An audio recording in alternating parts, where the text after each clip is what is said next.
L'autoroute numéro 1 reliant Tanna-Jiva-Thomas n'a été mise en avant aujourd'hui sur un tronçon de 8 km, mais il est difficile de parler d'autoroute face à l'absence de pont d'arrêt d'urgence, le manque de signalisation et la qualité du revêtement.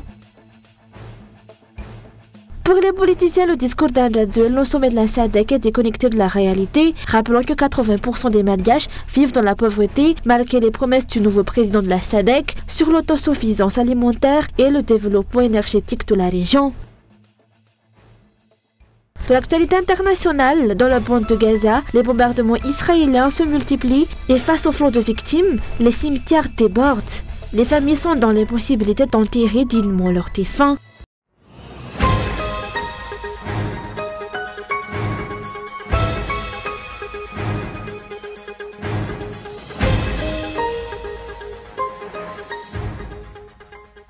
Depuis quelques jours, Madagascar assume la présidence de la SADC et le message selon lequel Anjadzuel a été élu et non choisi par tour à la tête de l'organisation régionale a largement été relayé. Mais au-delà de l'effet d'annonce, certains faits méritent d'être rappelés. Sur les 15 pays membres, seuls 2 disposent d'une ambassade à Tanna-Jiv, dont l'une est sans ambassadeur titulaire. Le bureau de liaison de la SADC, autrefois installé dans la capitale, a été fermé et 9 chefs d'État ont brillé par leur absence, se contentant d'envoyer des représentants. Ces signaux ne traduisent-ils pas une réalité plus nuancée des relations internationales ?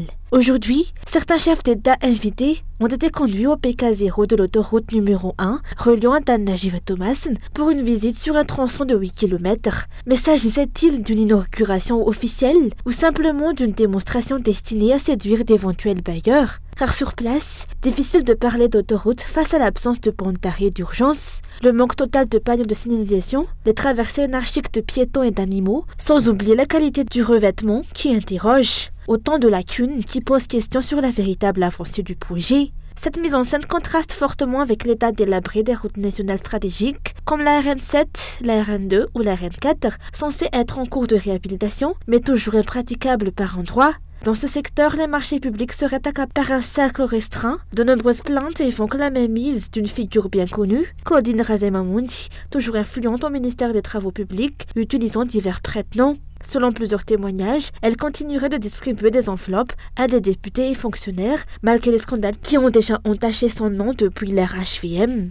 Dans ce contexte, les propos du cardinal Désiré Tarazan, le 8 août dernier, à Fenajuvatsnanan résonnent avec une force particulière. La corruption et l'injustice sont devenues un modèle à Madagascar. Répondons-nous, a-t-il dit. Le constat est implacable. L'égalité s'est banalisée au point de devenir la norme. Les lois sur la circulation, le foncier, l'environnement, les affaires ou la presse sont systématiquement bafouées. Les dirigeants, sans garde-fou, s'autorisent toutes les dérives, allant jusqu'à promettre un téléphérique fonctionnant tour à tour au groupe électrogène, à la batterie, puis au solaire. Pendant ce temps, ceux qui devraient jouer un rôle de contre-pouvoir se contentent d'applaudir et d'acquiescer. Quiconque ose critiquer ou proposer des corrections est immédiatement catalogué comme opposant au développement et réduit au silence.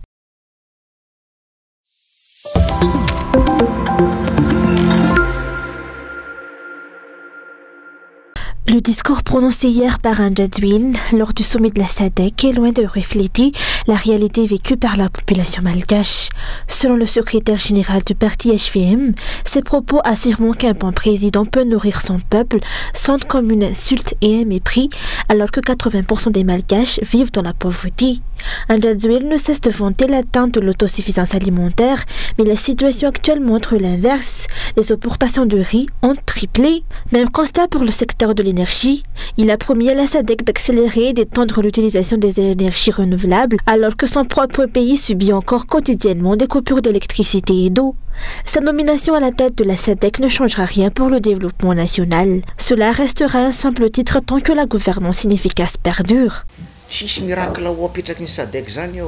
La SADC n'apportera aucun miracle, car son principe fondamental est la non-ingérence dans les affaires internes d'un pays. Elle se limite à offrir une tribune pour le commerce international, à travers l'abrogation ou la diminution des taxes sur les produits importés et exportés dans le marché commun. La vraie question est, qu'a Madagascar à offrir dans ce marché commun ? Aujourd'hui, le pays subit plus qu'il ne profite, car il importe beaucoup et produit trop peu. Face aux promesses d'Andrzej, qui a déclaré hier en prenant la présidence de la SADC vouloir apporter le développement et faire de l'organisation un acteur majeur sur la scène mondiale, ce responsable politique rappelle que le développement ne repose pas sur des discours creux ni sur des rêves, mais sur une politique claire et réaliste. Or, selon lui, les dirigeants actuels n'ont aucune vision concrète. Si la politique des dirigeants ne change pas, il n'y aura aucun bénéfice réel pour Madagascar, même avec la présidence de la SADC. Il faudrait miser sur nos trois atouts, la superficie du pays, l'agriculture et l'élevage. Or, on ne sait même pas si les 60 000 hectares de bamangouks ont été vendus à des investisseurs étrangers ou s'il s'agit d'une coexploitation. Tant que les Malgaches eux-mêmes n'agissent pas, cette présidence ne servira à rien. Elle restera purement symbolique, car derrière, il y a toujours des observateurs.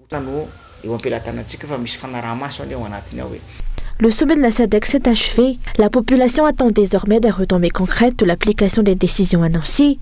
Des fonds publics ont été engagés pour accueillir l'événement que le gouvernement qualifie de réussite, promettant des bénéfices tangibles pour chaque foyer.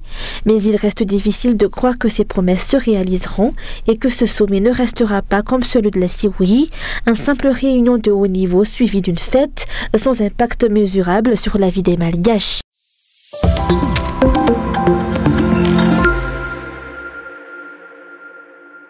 Le remblayage de terrain d'Al-Najif et ses environs refait surface et prend de l'ampleur. L'octroi de permis de remblayage a pourtant été totalement suspendu le 23 février 2022 pour les 43 communes gérées par la PIPA et cette suspension est toujours en vigueur. Cependant, depuis la fin de l'année 2024 et jusqu'à aujourd'hui, de nombreuses personnes poursuivent ces pratiques au grand désarroi des communes, impuissantes face à ces infractions. Ce sont des remblayages illégaux. La commune d'Alassour n'a délivré aucune autorisation depuis 2022, car l'interdiction est toujours en vigueur. Pourtant, nous avons entendu dire que certaines personnes auraient obtenu des permis spéciaux en Conseil des ministres. Qui sont-elles? Nous n'en savons rien, car aucun document officiel ne nous est parvenu, ce ne sont que des bruits de couloir. À un certain moment, un ministre concerné a même reconnu avoir peur de perdre son poste, ce qui expliquerait son inaction face à ces remblayages illégaux. Mais alors, qui donne réellement les ordres? Qui est assez influent pour bloquer toute mesure? Une autre interrogation s'impose. Lorsque ce sont les riches et ceux qui disposent de connexions souterraines qui enfreignent la loi, les autorités se taisent-elles et détournent-elles le regard? Et qu'en est-il lorsqu'un simple citoyen, propriétaire de 10 arts, remblaye sa parcelle et perturbe les eaux voisines? Cette situation laisse penser qu'il existe une entente tacite entre certains responsables autour de ces remblayages et constructions illégaux.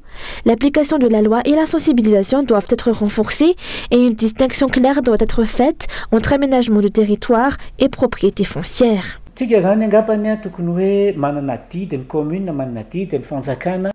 La commune et les autorités doivent expliquer clairement à la population les principes de l'aménagement et de la propriété de terrain. Les gens confondent toujours. Ce n'est pas parce qu'ils possèdent une parcelle qu'ils peuvent en faire ce qu'ils veulent. Un terrain en bord de route, par exemple, est soumis à des règles d'alignement pour la construction. À Madagascar, beaucoup construisent sans scrupule en empiétant sur la chaussée, simplement parce qu'ils estiment que c'est leur terrain. Nous devons changer ces comportements pour un meilleur ordre urbain. Face à l'augmentation du remblayage, les contrôles et sanctions restent insuffisants. Certains profitent de la situation en affirmant agir au nom d'un projet de la présidence de la République. Pire encore, l'application de la loi est discriminatoire. Certains obtiennent des permis tandis que d'autres sont bloqués.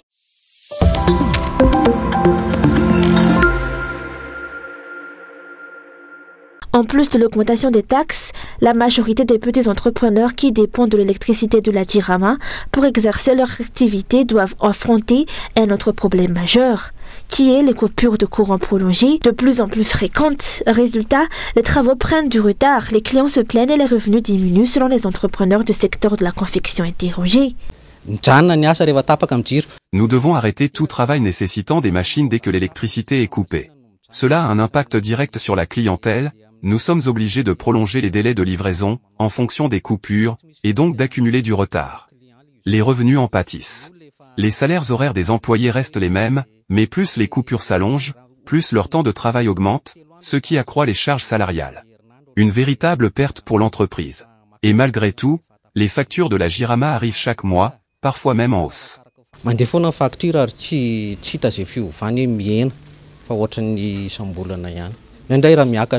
Pour les entrepreneurs spécialisés dans la réparation d'équipements électroniques, la situation n'est guère meilleure. La plupart des appareils ménagers qui leur sont apportés sont endommagés par les coupures et les retours soudains de courant. Si auparavant ils réparaient environ 50 appareils par jour, ce nombre a été réduit de moitié. Et désormais, à peine 15 à 20 appareils peuvent être réparés à cause de ces interruptions électriques. Le problème ne touche pas uniquement les affaires. L'éducation, la santé publique et bien d'autres secteurs sont également affectés par ces coupures récurrentes. Les entrepreneurs interrogés rappellent qu'Anjadzwil avait promis à plusieurs reprises de résoudre la crise énergétique, mais jusqu'ici, aucune amélioration n'a été constatée et la situation de la Jirama ne cesse de se détériorer. Si la question de l'approvisionnement en électricité ne peut être résolue à court terme, les entrepreneurs tributaires de la Jirama estiment qu'ils devraient au moins bénéficier d'un traitement fiscal adapté.